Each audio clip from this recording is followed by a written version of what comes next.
With respect to those protests that we're seeing, I'm just wondering if the police had moved in and acted properly, and if they have seen the way the South African government is handling it, the way the police are also handling it, do you think they would have gone to the streets registering their displeasure, or would have watered down a lot of things? Either the police responded too little, too late.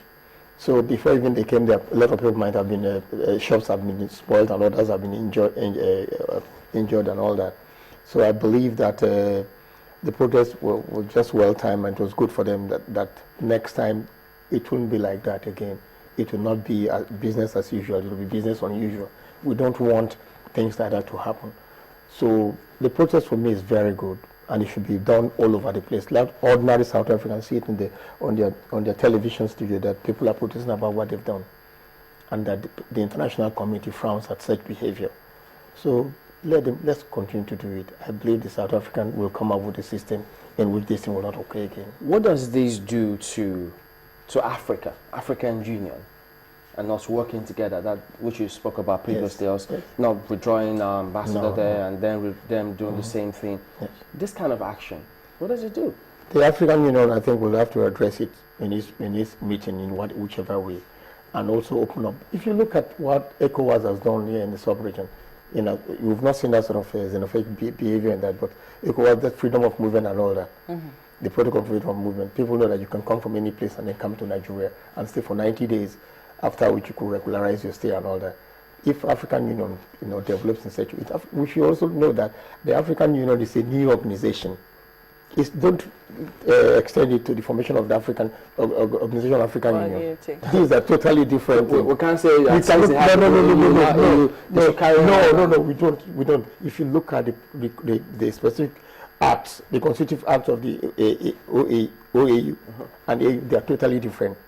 So we must understand that this is a new, I always want a new organization. They like to think it's a new one, but it's a new but thing. Many of the members are quite old. No, but the thing is, this is a new thing in the sense that if you look at Article 4H of the African Constitutive Act and look at the charters of the OAU that talks about non-intervention and all that, these are new things that we are trying to adopt. I believe that with time, the free movement of people across Africa, not only in the sub-region, will also come to play. And when you see people coming in droves from other parts of the continent to the other, I think they will know that we are all one, Prof, and that they can also come here. Prof, I'm just wondering, this is about South Africa now. I think we should also remember that Nigeria is not the only country affected. They're just generally against foreigners in their country. They do not want other people. Not foreigners, black foreigners. Black foreigners, other than, When white people come with portfolios, they say they have investment, so they are welcome. And others, they just don't want black foreigners. Let's leave it at that. Now, I'm just wondering, how does a country, when we decide that we want to do African unity, for instance, you have ECOWAS, you do know that many members need to be strong. Otherwise, what you will have is that the weaker members, flow to the stronger members for opportunities and jobs, and it will seem that there's only so much those stronger members can take. I understand. How do you think that the problem these unions are going to work? I will explain that. Yeah. If you look at the protocol on free movement of people and goods in ECOWAS, for me it was a mistake. It was putting the horse before the cart, in the sense that most other economic groupings, they will look at economic development in such a way that it has gotten firm edifice before they open up the free movement of people.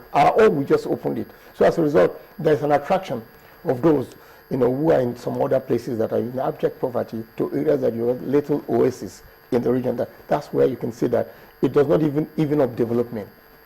People will move from one place to the other where they believe there's viability and all that. So that's also, so if you're setting up an organization like the African Union, then you have to be careful about adopting that free movement of people, because definitely Nigeria and South Africa will be the poles of growth that will attract people to come. As a result, even in Nigeria, after some time, people start questioning the influx of people. Why are they coming? They are taking our jobs and all that. It will also come. That's why I was saying that. How do you think the countries can begin to... Even development in these African countries. Even developed economies are having that conversation. Yes. Do you think it's too early for African countries to start having that conversation? I think it is too early. But even like the EU, you have some countries that are not very like Portugal and all that. These are also agrarian countries and all that, but they're part of it in the EU.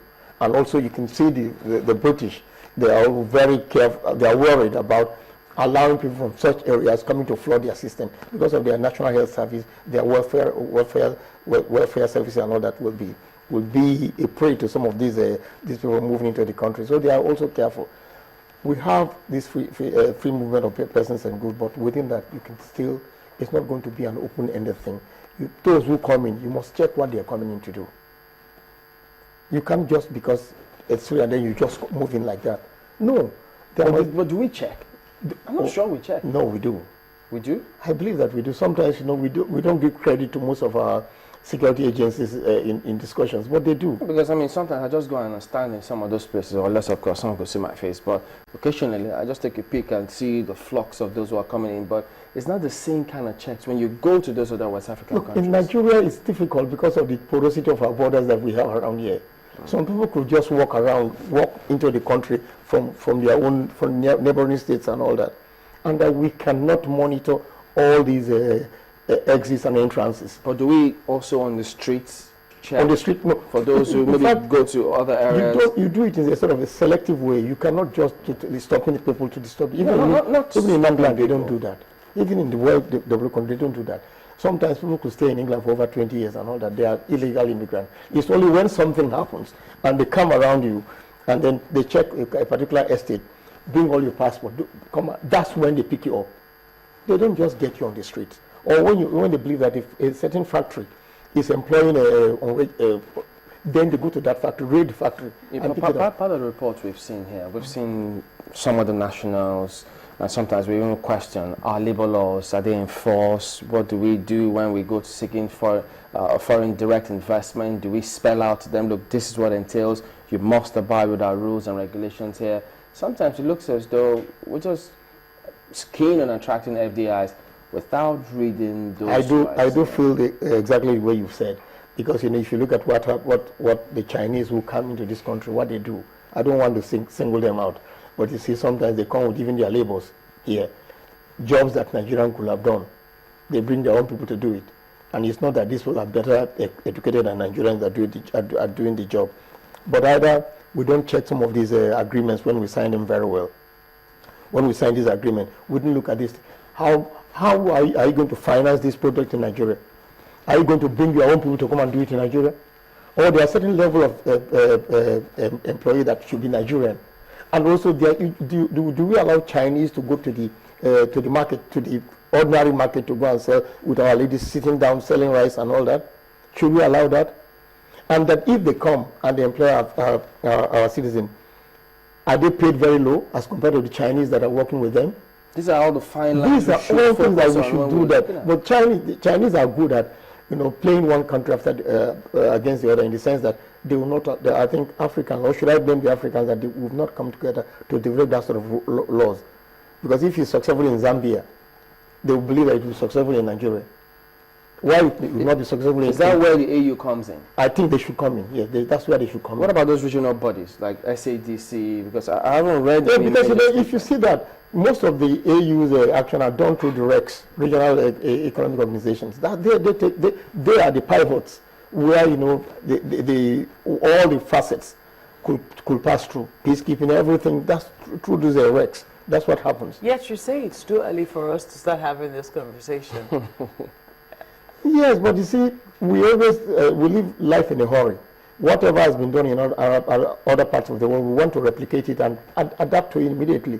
It doesn't work that way. We have to do our own homespun development and see how it will work with us, instead of just adapting and accepting whatever is been done in other places. I know we're talking about xenophobia, but since this is also entering into migration and immigration, what do you also make? And with it comes security concerns. Yes. What do you also make of this metamorphosis of Boko Haram saying they are now Islamic State in West Africa?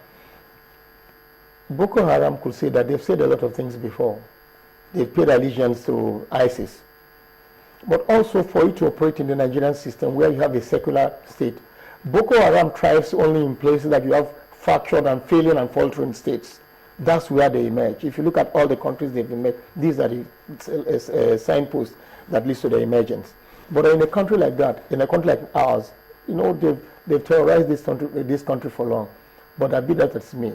If you look at the ideals and doctrines of ISIS, it cannot be replicated in Nigeria.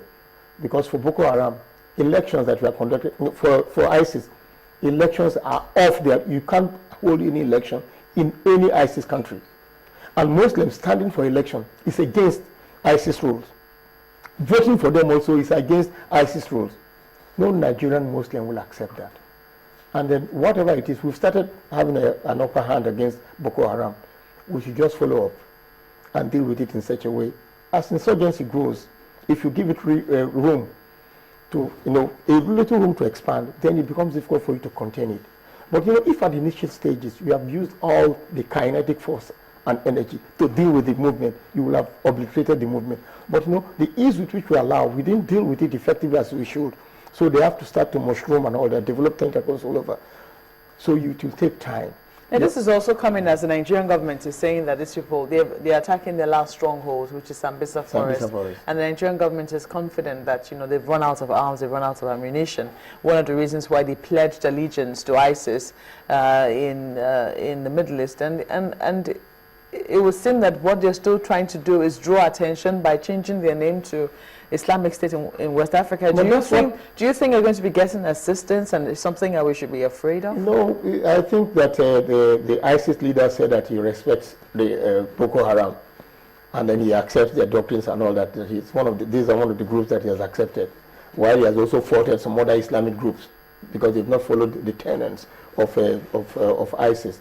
But be that as it may, this organization has been networking with other groups in the sub-region and sub-Saharan Africa, even to the Maghreb. They've been networking with them. But what we must also understand is that movement of arms to these places, that's the work of national government to look at. How do you allow arms to come to your country? How can you identify where they are coming from? But you know, the sub-region is also awash with arms. The blowback from Libya and other crises in the region. You have a lot of arms, small arms and light weapons available in the sub-region. Let's end with this. I mean, are we pulling our weight in Africa for a start? Because Nigerians are very strong characters wherever they find themselves, in whatever field of endeavor. Because I also know that there are some countries in the world who will not subject their military to certain treaties that were signed. But are we doing any of such in Africa, for instance? I mean, signing treaties? Mm-hmm. No, not just signing the treaties, yes, but ensuring that our citizens are respected and people don't just treat Nigerians anyhow, wherever they find themselves. I remember when Ojomadoke was Minister of Foreign Affairs, he talked about citizen diplomacy, where the citizen becomes the focal points and reference points of all whatever interaction. But you must also understand that foreign policy is all that they are a reflection of the domestic reality.